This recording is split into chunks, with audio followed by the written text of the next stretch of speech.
জানানো হয়েছে পরনিন্দা।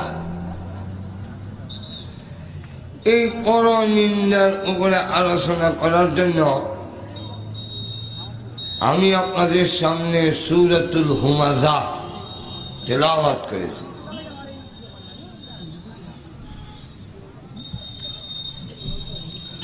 পরনিন্দার কি পরিণাম?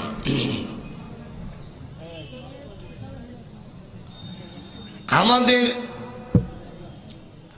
দুইটা জিনিসের সমন্বয়ে মানুষ, একটার নাম বডি, ইংরেজিতে হয় বডি, বাংলা হয় শরীর, আরবিতে হয় বদান বা জাসাদ। আর একটার নাম হল রূহ, বাংলা বলা হয় আত্মা। সহজে বুঝে নেন, গাড়ির যেমন দুইটা জিনিস, একটা বডি আর একটা ইঞ্জিন। বডি তৈরি হয় এক কানে, ইঞ্জিন তৈরি হয় আর এক কানে। ইঞ্জিন আইছে জাপান থেকে, জার্মান থেকে, ইন্ডিয়া থেকে, চীন থেকে। আর বডিটা তৈরি হয় সিরাগান, ঢাকা। ঠিক তেমনি ভাবে আমাদের দেহ তৈরি হয়েছে মার্কেটে। এই দেহের ভিতরে ইঞ্জিন আসছে জান্নাত থেকে।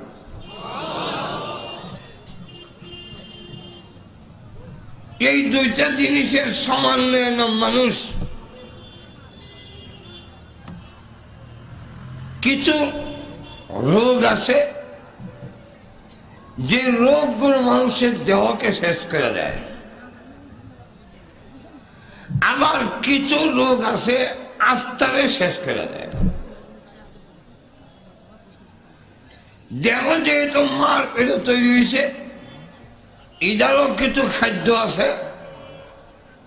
রোগ যেহেতু জান্নাত থেকে আসছে, তারও কিছু খাদ্য আছে। তবে রূহের খাদ্য এবং চাহিদা ভিন্ন, দেহের খাদ্য এবং চাহিদা ভিন্ন, এক না, দুইটা বিপরীত।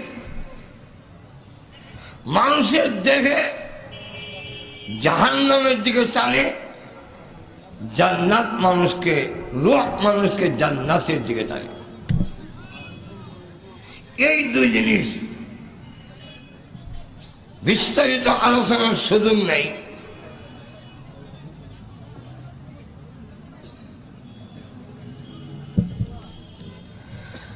লক্ষ্য করে দেখেন,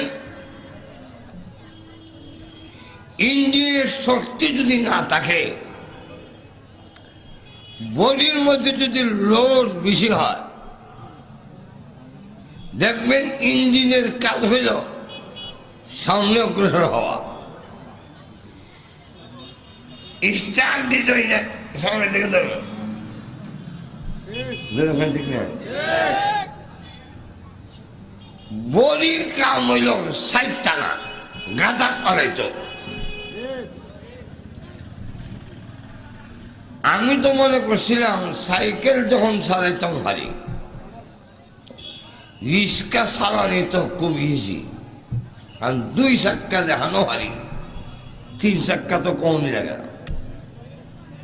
এই কথা মনে করিয়া ছাত্র যেমন এই সময় হরি একবার সাইকেল একটা তৈরি গেছে, রিক্সা বাদ গেছে খাইতো।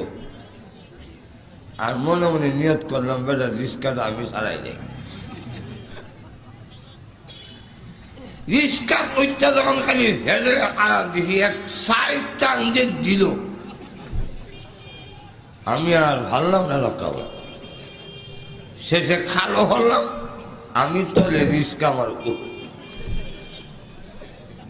তখন বুঝলাম রিক্সা যদি এইভাবে সাইড টানে, তাহলে প্রত্যেকটা বড় বড় গাড়ি কি হবে সাইডে গাতাত নিতে চায়।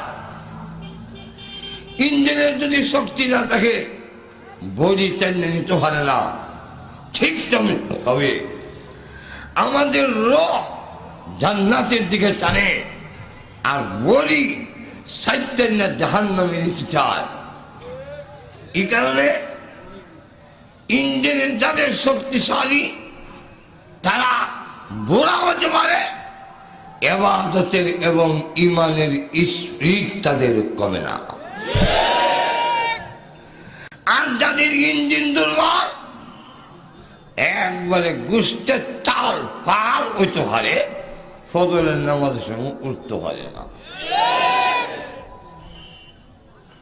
হে যখন ফজরের সময় সিটে ঘুমায়, তিনজনে চাইলেও তুলতাই, এর নাকে ডাক in the district I was saying. Hey, ulos na. Ulos na.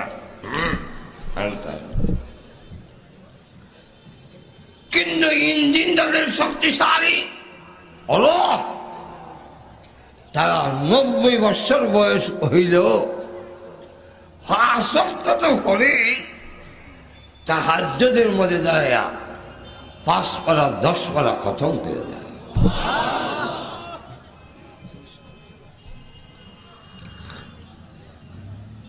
লক্ষ্য করে দেখেন, দেহের খাদ্য হইল, দেহের মধ্যে 4 জিনিসের আনসার আছে, 4টা: মাটি, আগুন, পানি, বাতাস। এই 3 জিনিসের বাস্তবতা আপনার দেহের মধ্যে আছে। মাটিতে আছে, তার প্রমাণ মাটি দেখানো টাকা এখানে গাছ উঠে, আপনার শরীর এই যে চুল গাছ উঠছে,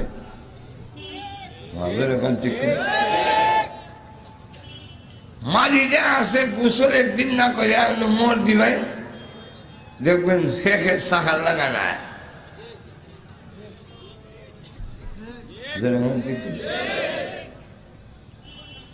আগুন যে আছে, মন্ত্রীকে একটা কায়দা হইল, ধোঁয়া দেখলে বোঝা যায় এখানে আগুন আছে, ধোঁয়া দেখলে হয় আগুন আছে। ঠিক না? শীতের সময় আপনি শ্বাস ছেড়ে দিকেন, ধোঁয়া হইল, এতে বোঝা যায় আপনার ভিতরে আগুনের আসর আছে। ঠিক না?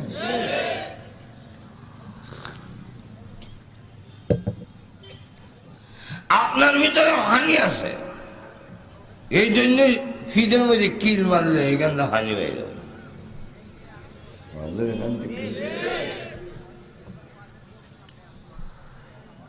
আপনার ভিতরে বাতাস আছে, এই জন্যই সেটা গ্যাস্ট্রিক হয়, মাঝে মাঝে বাতাস খালি সারে ও যাক। এই দেহের মধ্যে 7টা জিনিস আছে, এই জন্য 7টা জিনিস ব্যবহার করতে হয়। পানি দিতে হয়, আগুনেরও কিছু প্রভাব লাগে, মাটির উৎপাদিত জিনিস খেতে হয়, ঠিক না? বাতাস, বিশুদ্ধ বাতাস গ্রহণ করতে হয়। ঠিক তেমনি আমি রুহেরও খাদ্যের দরকার। তবে রুহ যেহেতু দুনিয়ার কোন পদার্থের তৈরি নয়, জান্নাত থেকে আসছে, এই কারণে রুহের খাদ্য জান্নাত থেকে আসে। রুহের খাদ্য কি? রুহের খাদ্য নামাজ, রুহের খাদ্য রোজা, রুহের খাদ্য জিকির, রুহের খাদ্য কোরআন তেলাওয়াত, এগুলা সব জান্নাত থেকে আসে। আর তোদের এখানে এই দেহটাকে শেষ করার জন্য অনেক রোগ আছে, এর মধ্যে মারাত্মক 2টা রোগ হইল। একটার নাম ক্যান্সার। ক্যান্সার হইলে হয় নো আনসার, এদের কোনো আনসার নাই। আমাদের এখান ঠিক না? ক্যান্সারের চিকিৎসা বিজ্ঞান এখনো সাকসেসফুল হতে পারেনি।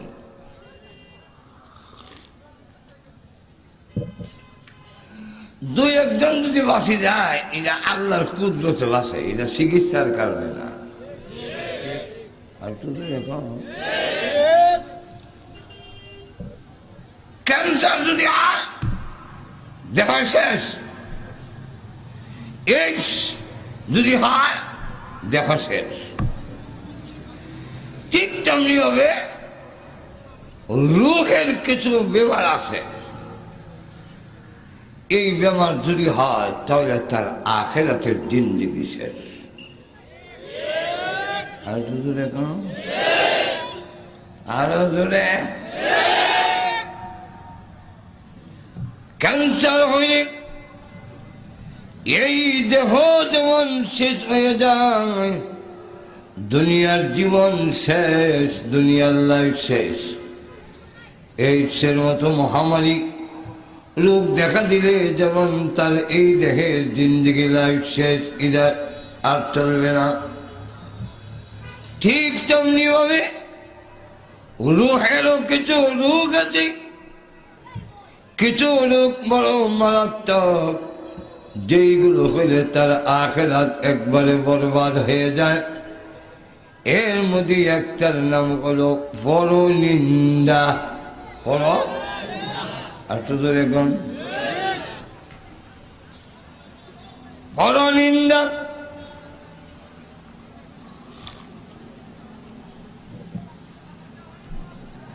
আল্লাহর কোন মাখলুকের যদি নিন্দা করা হয়, প্রকান্তরে সেটা আল্লাহর নিন্দা হয়ে যায়। কোন মানুষ যদি আল্লাহর কোন সৃষ্টির প্রশংসা করে, প্রকান্তরে এই প্রশংসা মহান আল্লাহর হয়ে যায়। একটা ডাইরেক্ট আরেকটা ইনডাইরেক্ট। কোন মানুষ যদি কয় ওই লোকটা বড় ভালো, নসির আলী সাহেব বড় ভালো মানুষ, এই ভালো মানুষ কইলে শুধু উনার প্রশংসা করা হয় না, ইনডাইরেক্ট মহান আল্লাহর প্রশংসা হয়ে যায়। কিভাবে? নসির আলী যে ভালো মানুষ, নসির আলী যে জ্ঞানী, নসির আলী যে শিক্ষিত, এই যোগ্যতা এই ক্ষমতা তার নিজস্ব নয়, মহান আল্লাহর দেওয়া। আর তো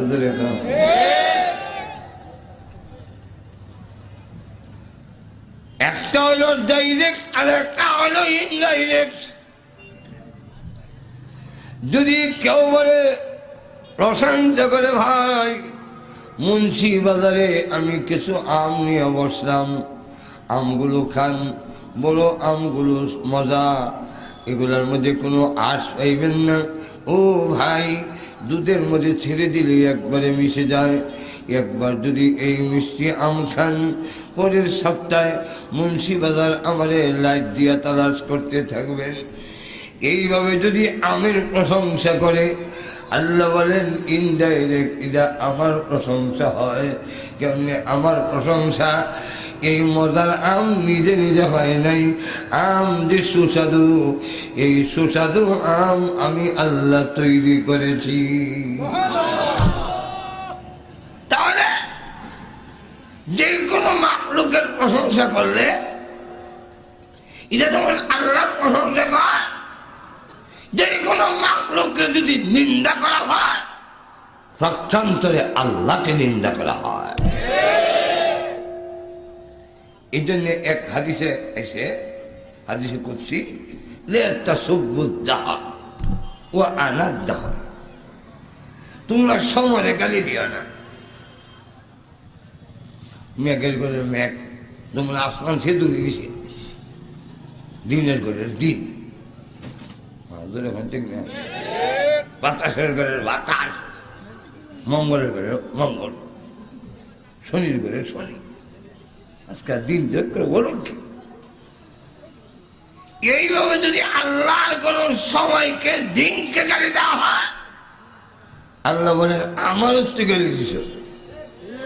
মাঝের এখান থেকে কারণ সময় দিন এগুলা কার? আর তো ভবিষ্যতে ওয়াজ করলে স্টেজ আর একটু নিচে দিয়েন, মানুষের সাথে এতে গাঢ় দরকার।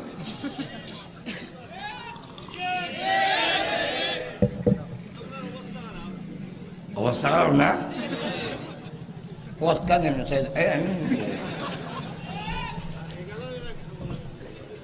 আর একটু নিচে হইতো মানুষের বলা আমাদের এখন ঠিক না।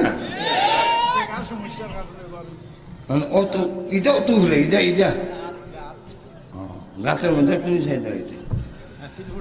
হ্যাঁ ভাই আমার সময় কম, আলোচনা অনেক বেশি। প্রথম দাওয়াত এই যে মেম্বার বাড়িতে গিয়ে দিছেন, কোন রকমে অনেক কাকুতির করে রাখলাম। মাগরিবের পরে কইসলাম ছেলতে ছেলতে এসার পর থেকে চলতে চলতে রাত 9:30 বাজাইছে। আমাদের এখান থেকে না অনেক সময় একবার দাওয়াত রাখলে পরের বছর দাওয়াত না রাখার যতগুলো কারণ থাকে এর মধ্যে ঈদও একটা থাকে। ওই যে সময় মেনছেন না, ওই যে অন্য হানো সময় পাওয়া যায় মাঝের এখান থেকে না।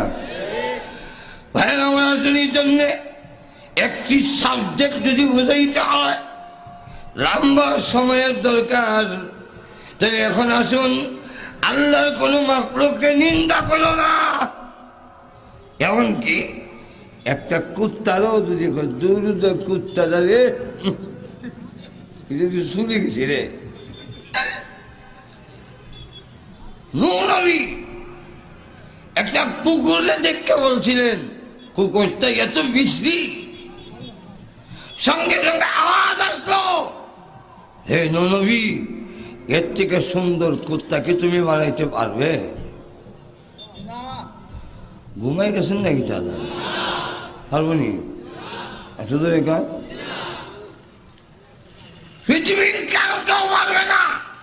আমেরিকা পৃথিবীকে 7 বার ধ্বংস করতে পারবে, এই অস্ত্র বানিয়েছে। ওই পারমাণবিক অস্ত্র বানাতে পারে, ধ্বংস করতে পারে, রকেট আবিষ্কার করতে পারবে। কিয়ামতের আগেও একটা মশা মাছি, একটা মহা মাছ বানাইবার ক্ষমতা পৃথিবীর কারণে জিনিস আল্লাহ দেওয়া জিনিসে একটা লোকে আবিষ্কার করতে পারে, সৃষ্টি করতে পারে না। মাইক বানাইছে বলছে, মাইক আবিষ্কার করছে। মাইক বানাইছে যা জিনিস লাগে তা সব আল্লাহ। মোবাইল বানাইতে যা লাগছে সব আল্লাহর। মোবাইল আবিষ্কার করতে পারবে, কিন্তু একটা মশা বানাও, মাছি বানাও, মহা মাছ বানাও। একটা মাছ আছে খানহোনা হয়, খানহোনা ইটা বানা, কে আমার আগে কেউ পারবে না। কিনা নূহ নবীকে আল্লাহ বলে, ও নূহ নবী,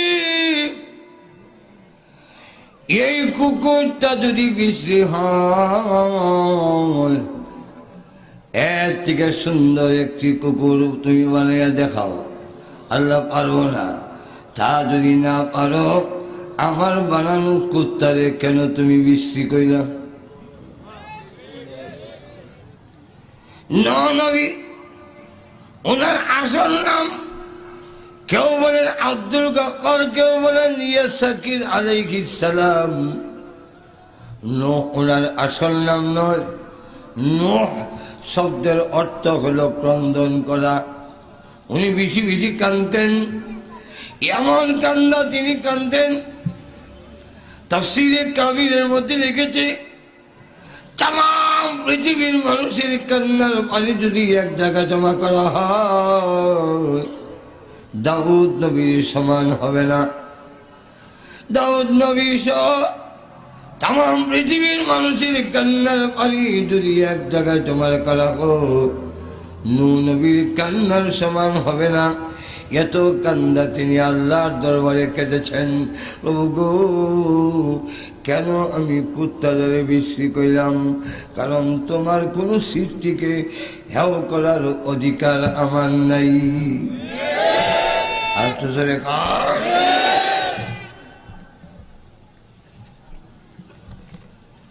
বড় নিন্দা। বিশেষ করে মানুষকে যদি কেউ হেয় করে, নিন্দা করে, তুচ্ছ করে, দেখতে পারবে না। আমি সৌদি, তুই কথা বললাম মাঝুর এখন ঠিক না। তুমি কোনখানে শোধ দিয়েছ? হেরেজা তন্দা বানাইছি, তোর তুই তন্দি বানাইছি। মাঝুর এখন ঠিক না। তুমি সয় কোনখানে সয়? তুমি একদিনই বানাই মাঝুর এখন ঠিক কিনা। তুমি কাউকে হেও করো না। আল্লাহু আকবার। এই জন্য বিশ্ব নবীর চরিত্রে কোন একজনকে হেও করার, নিন্দা করার আদর্শ নবীর ছিল না। এই কারণে একটি রাখাল ছেলে যখন ইসলাম গ্রহণ করলো, রসুল তাকে যখন ধরাইয়া ধরলেন, শরীরে গন্ধ করে কাপড় চোপড়, এটা আরব দেশের রাখাল গন্ধ করে, রসুল যখন ধরাইয়া ধরলেন, লোকটা আশ্চর্য হয়ে গেল। ও মুহাম্মদ, আজ পর্যন্ত আমাদেরকে এই সমাজের লোকেরা মানুষ বলে গণ্য করে না, আর আপনি মুহাম্মদ হইয়া আমার বুকের সঙ্গে চলে ধরলেন।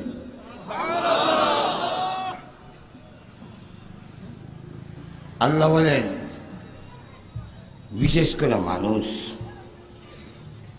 আমি নিজের হাতে বানাইছি। একটু জোরে বলেন।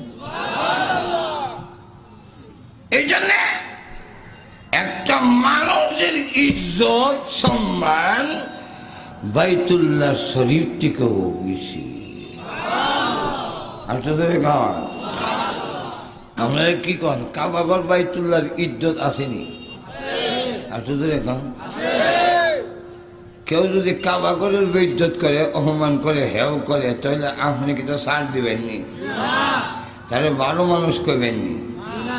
আপনার আপন লোক ওই লোক, তোমার হাত নাই, তুমি আল্লাহর গর্বের ইজ্জত করো।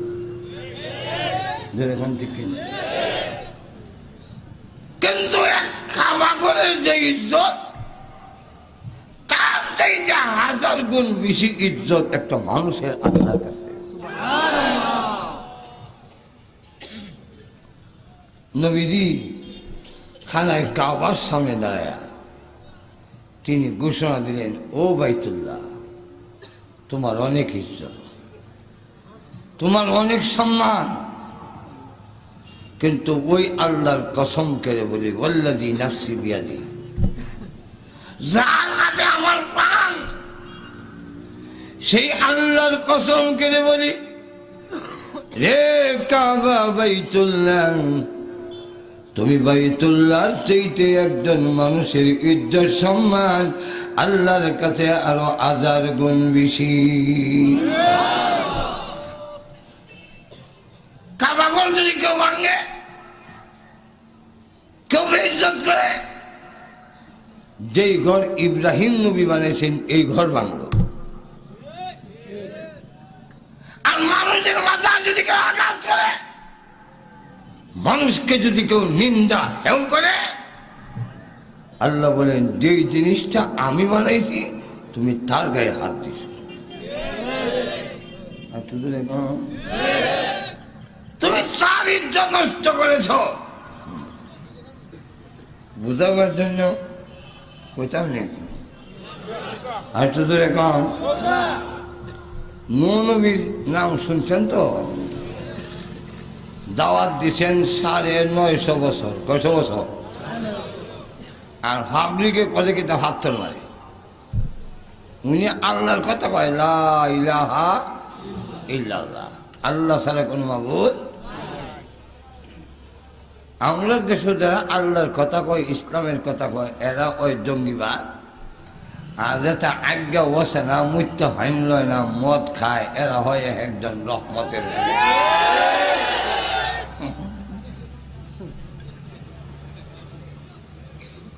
মাঠ দেখার থেকে নামাজি, দিনদার, টুফিওয়ালা, দাড়িওয়ালা ছাত্র ভাই করি, এরা ওই জঙ্গিবাদ। আর কলেজ থেকে খালুন না, মুতুন না, 14 ফেব্রুয়ারি হরণ করেন না, মাজুর এখন থেকে না। উঙ্গি সুমাসুমি,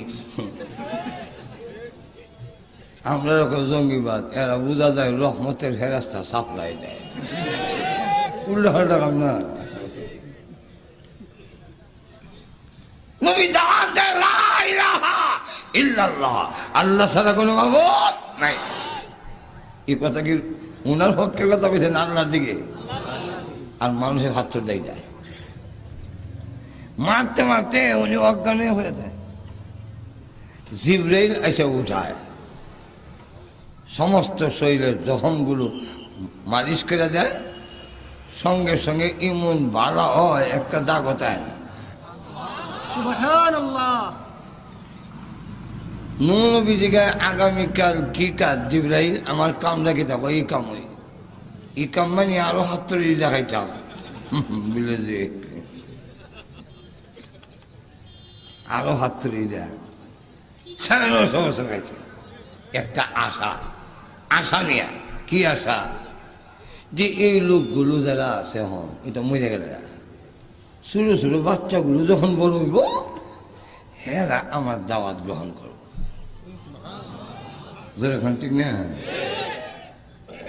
এই একটা আশা নিয়ে দাওয়াত দেয়। একদিন এক ছোট বাচ্চা বাবার আঙ্গুল দেড়া যায়, নবীও যায়। তো ছেলেটা যে আবু উনি কে যায়, ওই যে লোকেরা যে হাত তোর মারে পাগল কয়া এই বেরোয়। এমনি ছেলেটা আব্বু আমার ছেড়ে দাও, 2টা হাত তোর দা বেড়ারে ইটা দিয়ে। নবী কয় আল্লাহ 9.5 বছর মাই খাইয়া দুঃখ কষ্ট হয়েছিলাম, এর থেকে বেশি কষ্ট হয়েছে এর কথায়। কেনে এতদিন পর্যন্ত আশা ছিল এই বাচ্চাগুলো বড় হইয়া আমার কথা মানবে, এখন প্রমাণ হয়ে গেল যে যার গড় হৃদয় হইব। আর তো জোরে কম, যে যার গড় জোরে কই না, যে যার গড় হৃদয় হইব। আমার দাওয়াত কবুল করতো না, ও তো ইত্যাদি খেলাও নাই, সব মায়েরা হলাও। আর কত বড় অপরাধ! এই মানুষগুলো কেমন অন্যায় করছে! যত অন্যায় আছে এই হাত দিয়ে যত অন্যায় করে, সবচেয়ে বড় অন্যায় নবীর গায়ে হাত লাগানো। সবচেয়ে বড় অন্যায় কোন আলিমের বিরুদ্ধে হাত ব্যবহার করা। সবচেয়ে বড় অন্যায় ইসলাম এবং কোরআনের বিরুদ্ধে হাত ব্যবহার করা।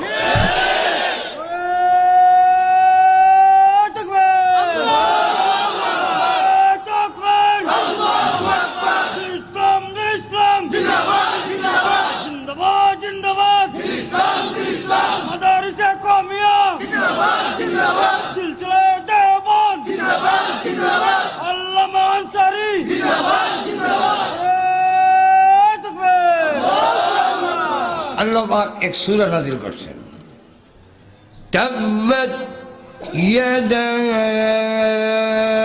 আবি লাহাবিন ওয়া তাব। আবু লাহাবের দুনো হাত ধ্বংস হোক।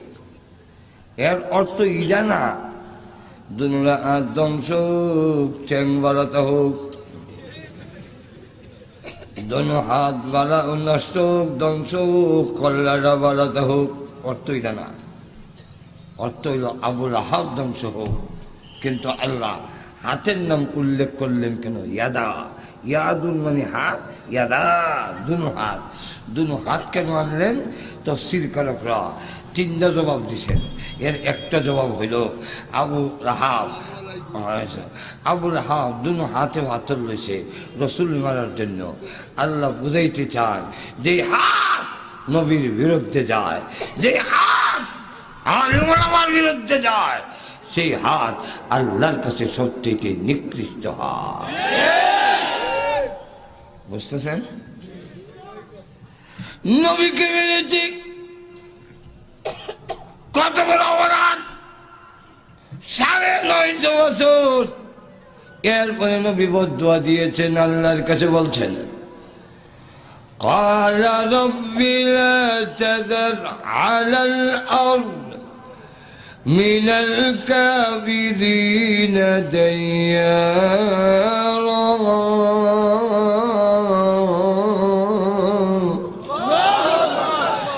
إنك إن تذرهم يضلوا عبادك ولا يلدوا إلا فاجرا كفارا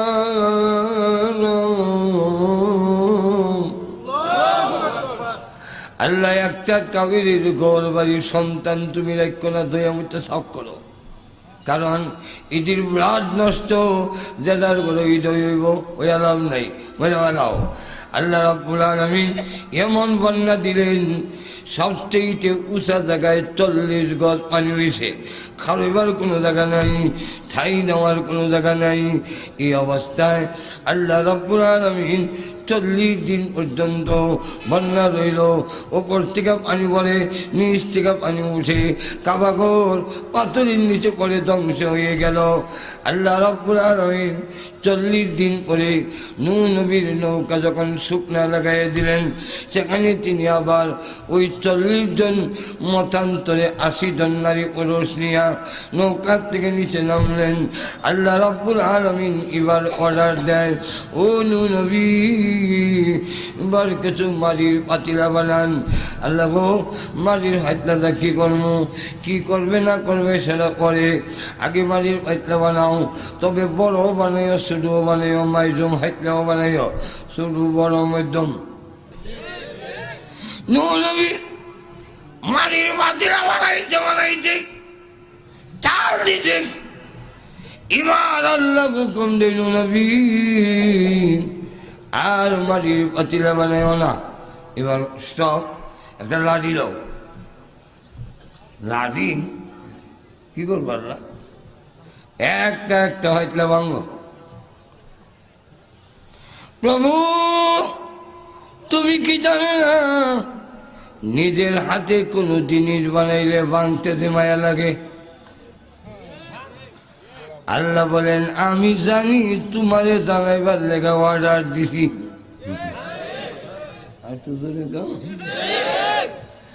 আমি জানি, তোমারে জানাইতাম, ও নবী মাটির পাতিলাগুলো নিজের হাতে বানিয়েছ, সময় দিয়েছ, শ্রম দিয়েছ, ক্লান্ত দেও নাই, জান্ত দেও নাই, বুঝলে না? ও নবী নিজের হাতে মাটির পাতিলাগুলো বানানির কারণে এতে যদি ভাঙতে তোমার মায়া লাগে,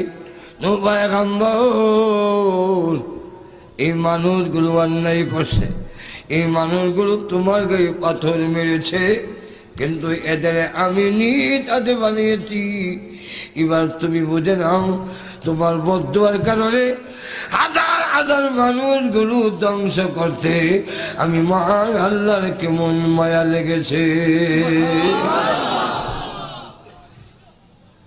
আপনার একটা ছেলে নষ্ট হয়ে গেছে, মনে করে গাঞ্জা খায়, ইয়াবা খায়, খারাপ ছেলেদের সাথে চক্কর গুলায় লাগায়।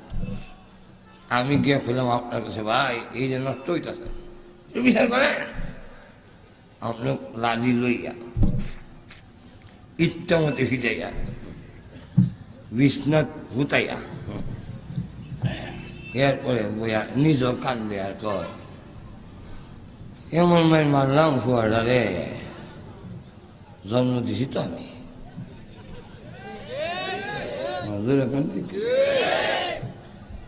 ইয়াবা খায়, গাঞ্জা খায়, অকল বদমাইশ কুয়াদের সাথে সরে ফিরেছি, কিন্তু দুঃখ লাগেনি। খালি দুঃখ লাগে না, আমাদের দেখলে বেশি আগের লাগান চাও খাওয়ায় না, তাই তো চা খাওয়াই দাম, তাই তো হাঁটতো, ইচ্ছা করলে আমার ছেলে নসিহত করতো, এই ফিডারা না খাওয়াইতো।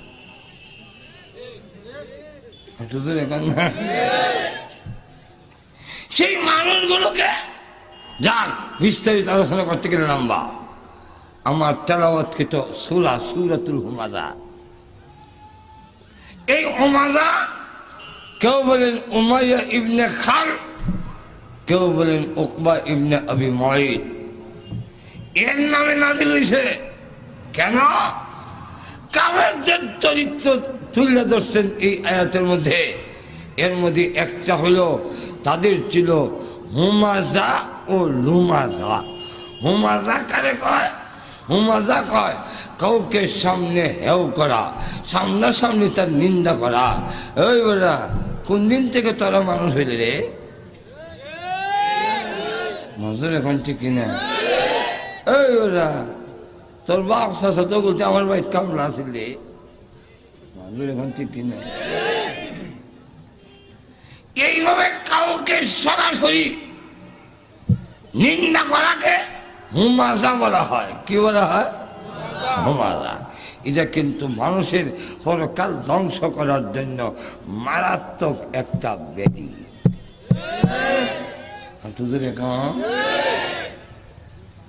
আপনি যত বড় ডিগ্রিওয়ালা হন, মৃত্যুর পরে 40 জন মানুষ যদি আপনাকে সার্টিফিকেট না দেয়, তাহলে আপনি যত বড় সনদদারি হন না কেন, আল্লাহর কাছে মাপ পাইবেন না।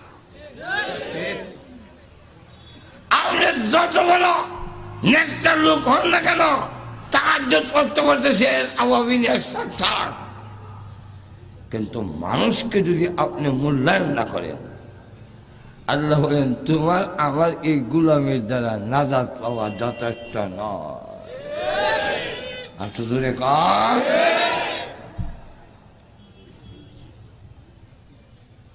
এক লাশ যাইতেছে, রাসূল বললেন ওয়াজাবাত। কিছুক্ষণ বলে আরেকটা লাশ গেল, রাসূল ইবারও কইলেন এই লাশটা কারো বিলম্ব ওয়াজাবাত। সাহাবীরা বলেন হুজুর ওয়াজাবাত কিটা? বুঝলাম না, ওয়াজিব হয়ে গেছে। ওয়াজিব কিতা? ওয়াজিব হয়ে গেছে। রাসূল বলেন প্রথম লোকটা যে গেল, লোকেরা বরাবরি করতেছে আহ লোকটা বলে ভালো ছিল, লোকটা বলে ভালো ছিল রে, বড় মানুষ, নম্র ভদ্র মানুষ। আল্লাহ এই কথা শুনে ঘোষণা দিছেন এই লোকটার জন্য জান্নাত ওয়াজিব করে দাও। পরে আরেকটা লোক দেখতেছে লাশ, আল্লাহ মুন্সিবাজার এলাকাটা যে শান্তি হয়েছে। মজুর এখন ঠিক কিনা গেছে যে এদের যন্ত্রণা হয়েছে রে, মানুষ বললে মনে করছে নিজের যে কিতা মনে করে মরছে। আল্লাহর রাসূল ওয়াজাবাত। আল্লাহ ঘোষণা দিচ্ছেন তার জন্য জাহান্নাম ওয়াজিব। হাদিসের মধ্যে এই জন্য খুব গুরুত্ব দিয়েছে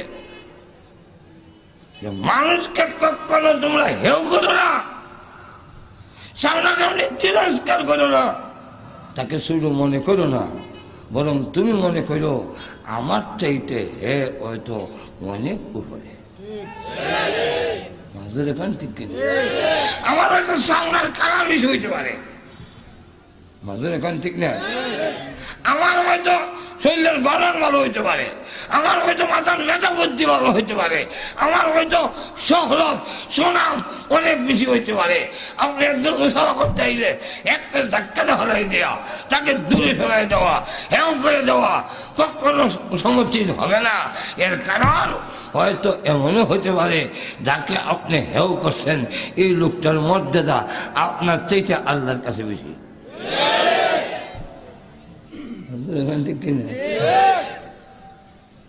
কোরআন শরীফে অনেক ঘটনা, এগুলো শেষ করার মতো না। হযরত বিলাল মক্কার কাফেররা কয় কালা কাউয়া, কালা আর তুজুরে কন্যা কাউয়া লাগান, কালা কালা বেড়া কাউয়া, গুলামের ঘরে গুলাম, বৈতলের ঘরের বৈতল। কি দাম আছে রে তোরা? এই যে লোকগুলো যার সঙ্গে সুরা না দিলিছে তার কথা, তোর কি দাম আছে রে? বৈতলের ঘরে বৈতল, বৈতল হইনান্য দেখো আমরা তো সকল বাদাই মিয়া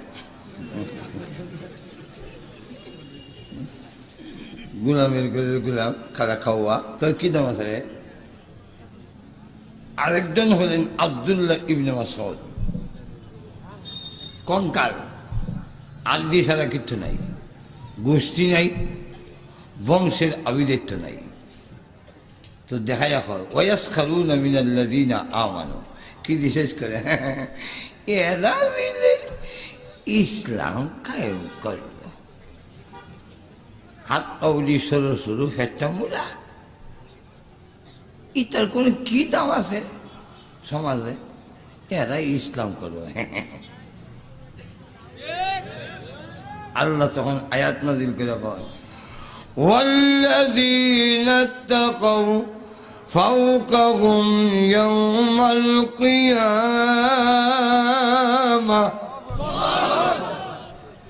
তোমাদের কাছে এদের দাম না থাকতে পারে। উমাইয়া ইবনে খাল, তুই পয়সাওয়ালা, তুই আবিদাত্যওয়ালা, এই আবু জাহেল, এই ওয়ালিদ ইবনে মুগীরা, তোমরা হয়তো বংশমর্যাদা অনেক, ধন সম্পদ অনেক, কিন্তু জেনে রাখো বিলাল গুলামের গরের গুলাম হইতে পারে, সে হয়তো বৈতলের ঘরে বৈতল হইতে পারে, রং কালো কাউয়ার মতো হইতে পারে, কিন্তু কিয়ামতের দিন আল্লাহর কাছে সুউচ্চ মর্যাদা হবে। আল্লাহ পাক বিলালকে জান্নাতের সাথে, বিশ্ব নবীর সাথে জান্নাতে দিবেন। তখন তুমি বুঝবা। রাসূল বলেন ওই যে আব্দুল্লাহ ইবনে মাসউদ হাত পাউলি চিকন চিকন, তোমরা মনে করো কোনো দাম নাই, কাফেররা কিজি শেষ করে। আরে আমার আব্দুল্লাহ ইবনে মাসউদের কত ইজ্জত, কত ওজন আল্লাহর কাছে জানো? মিজানের আল্লাহ যখন ওজন দিব, তার একটা এই হালকা পাতলা যদি মিজানের আল্লাহ রাখে, আরেকদিকে যদি উহুদ পাহাড় দেয়, তার পায়ের ওজন বেশি হবে। তো একটা হইল সামনাসামনি হেউ করা, নিন্দা করা, এখান ঠিক না? এটার নাম হুমাজা। আরেকটার নাম লুমাজা। লুমাজা কারে কয়? এটাও নিন্দা, কিন্তু এটা সামনে না, পিছে। আর শুধু দেখলাম পিছে খালি দূর বের করে। আল্লাহ এই জন্য অন্য আয়াতের মধ্যে বলেন ওয়ালা তালমিজু আনফুসাকুম, তোমরা একে অন্যের দোষ তালাশ করো না। জোরে কম কেন? এটা মারাত্মক বেদি। এক নম্বর হইল এই দোষ যারা তালাশ করে, এক শ্রেণীর লোক আছে খালি বইয়া বইয়া কার গড় কিটা মসজিদও বইও মাতে সুবহানাল্লাহ সুবহানাল্লাহ। আচ্ছা নসরুদ দিবিলে তবিলে সিল্লাত গেছে কি বিলে হো বউ কই তুই গেল সুবহানাল্লাহ। আচ্ছা আরেকবার বউ কই তুই গেছে, তোমার কি তুই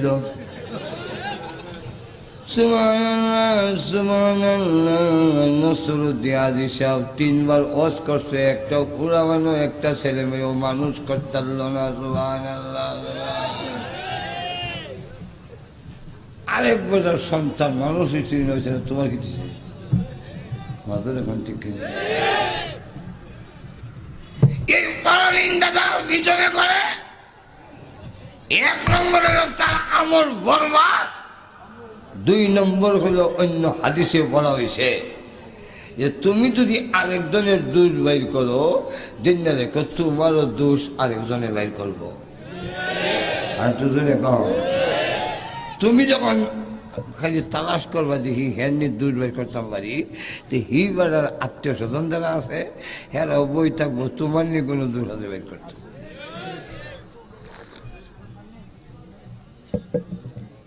ঠিক না? আমরা মাঝে মাঝে সংসদ দেখলে আমার এই কথা, কোরআনের কথা মনে লাগা।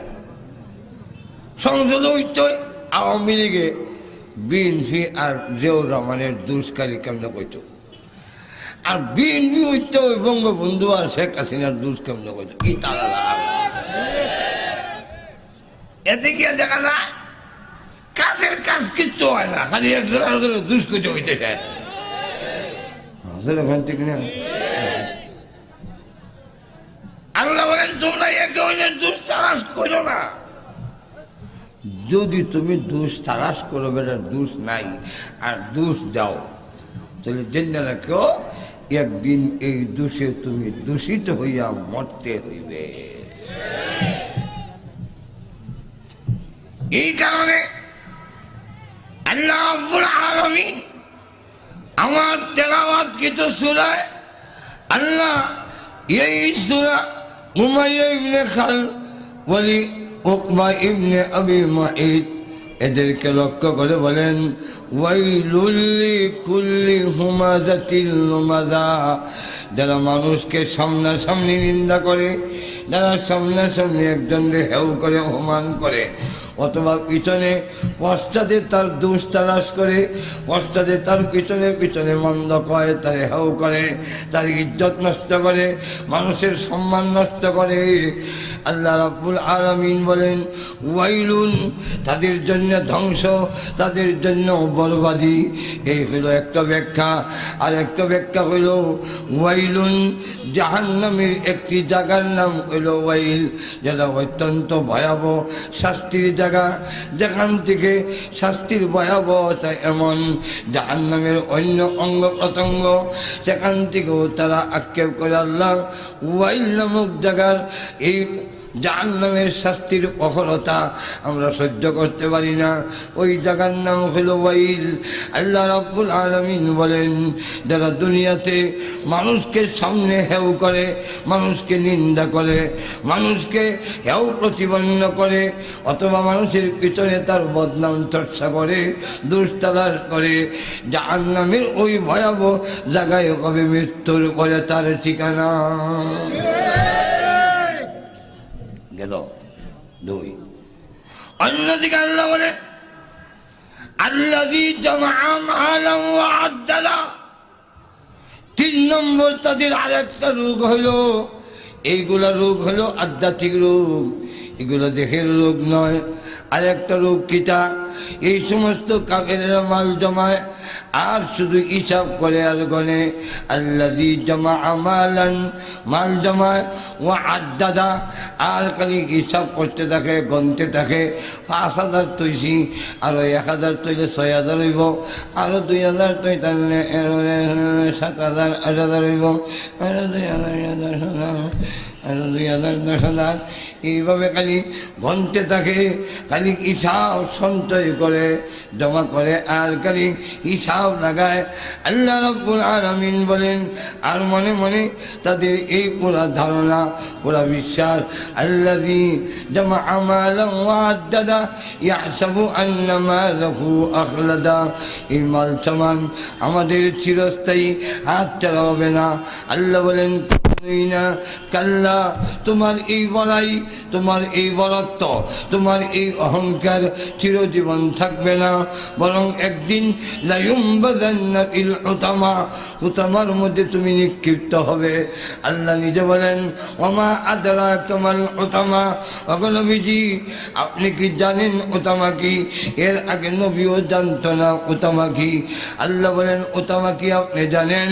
হুতামাটা হইল নারুল্লাহিল মুকাদা, একটি প্রজ্বলিত অগ্নিকুণ্ড, একটি প্রজ্বলিত আগুনের গাড়া, যেই গাড়া নারুল্লাহিল মুকাদা আল্লাতী তাত্তালিউ আলাল আফইদা, ওই জাহান্নামের গাড়ার মধ্যে এমন আগুন, যেই আগুন একটু স্পর্শ করা মাত্র কলিজা পর্যন্ত গিয়ে পৌঁছে যাবে।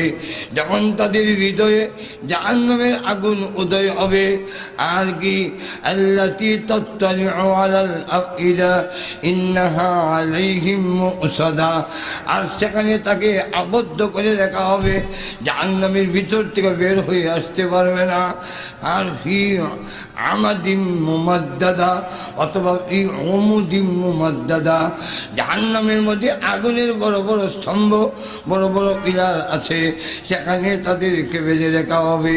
যারা এই সমস্ত রোগে আক্রান্ত হবে, মানুষকে সামনে এবং পিছনে অপমান করবে, এও করবে, নিন্দা করতে থাকবে, এই অপরাধের কারণে সেই প্রজ্বলিত জাহান্নামের আগুনের ভিতরে বের হতে দেওয়া হবে না। আগুনের পিলারের ভিতরে বন্দি করে চতুর্দিকে তাকে বেষ্টনী দিয়া এর ভিতরে রাখা হবে। সেই জাহান্নামের শাস্তির ভিতর থেকে বের হতে পারবে না যতক্ষণ পর্যন্ত যাকে হেয় করা হয়েছে, যাকে অপমান করা হয়েছে, ওই লোকটা মাপ না দেওয়া পর্যন্ত জাহান্নামের ভিতর থেকে বের হতে পারবে না। আল্লাহ পাক আমাদের সকলকে এই মহামারী রোগ থেকে, হেয় প্রতিবন্ধার থেকে আল্লাহ আমাদের তৌফিক দান করুন।